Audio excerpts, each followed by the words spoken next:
Durant l'année 2023, le secteur de la santé au Gabon a été marqué par plusieurs événements importants, tant au niveau local qu'à l'international. Parmi ces événements, la commémoration de la Journée mondiale du paludisme le 25 avril sous le thème « Il est temps de parvenir à 0 cas de paludisme, investir, innover, mettre en œuvre ». Au niveau du Gabon, une mobilisation a été observée à travers les 9 provinces.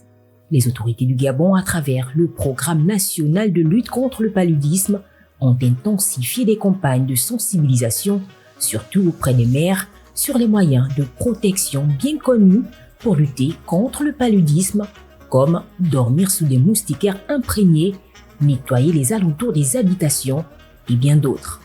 Les populations ont également bénéficié des moustiquaires imprégnés. La célébration de la campagne Octobre Rose figure également sur la liste des événements importants de cette année 2023. Elle a eu lieu sous le thème « Contre le cancer, je m'engage à une vie saine ». Depuis le 1er octobre, des mobilisations ont été faites à travers le monde, l'objectif étant de sensibiliser et dépister le plus grand nombre de femmes, car oui, le dépistage précoce permet d'agir à temps en cas de maladie. Pour le cas du Gabon, c'est la première dame Zita Oligingema en personne qui a lancé le 12 octobre 2023 le coup d'envoi de la campagne Octobre Rose au Gabon dans la ville de Lambaréné située dans la province du Moyen-Ogooué.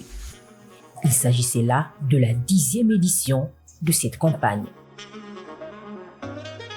Pour cette toute première commémoration d'Octobre Rose à l'ère de la transition, il était important pour les autorités gabonaises de marquer la différence en allant également vers les populations de l'intérieur du pays.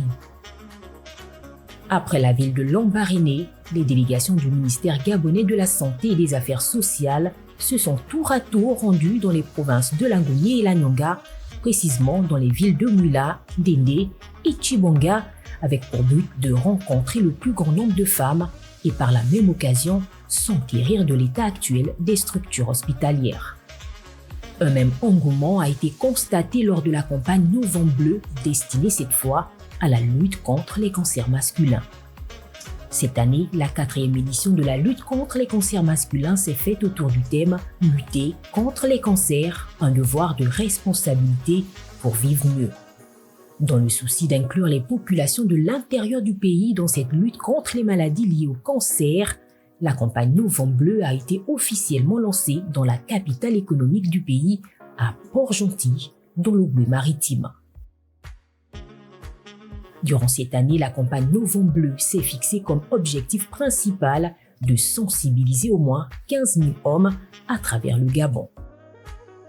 L'occasion a été donnée de sensibiliser les hommes sur les causes de ces cancers et sur le mode de vie à adopter pour avoir un bon état de santé, incluant des activités physiques régulières, une alimentation saine, riche et variée. Et pour mieux prévenir la survenue des cancers, un changement d'habitude vis-à-vis de l'alcool et du tabac s'impose. Ce n'est pas tout. Comme autre événement célébré dans le domaine de la santé durant cette année 2023, la Journée mondiale de lutte contre le sida. Comme à l'accoutumée, un engouement a été constaté le 1er décembre à travers le monde, car oui, durant cette date, les gouvernements de plusieurs pays se mobilisent pour freiner la propagation de cette pandémie. Le Gabon n'est pas resté en marge de cette commémoration. Des mobilisations ont été faites à l'intérieur du pays et dans le Grand Libreville. Ministre gabonais de la Santé, responsable de la Direction générale de la prévention du sida, accompagné des différentes organisations des personnes vivant avec le VIH, ont uni leurs forces pour sensibiliser et dépister hommes, femmes et jeunes. Bonne nouvelle, le Gabon avance petit à petit vers l'objectif de développement durable de l'ONU-SIDA qui vise à éradiquer la maladie d'ici 2030.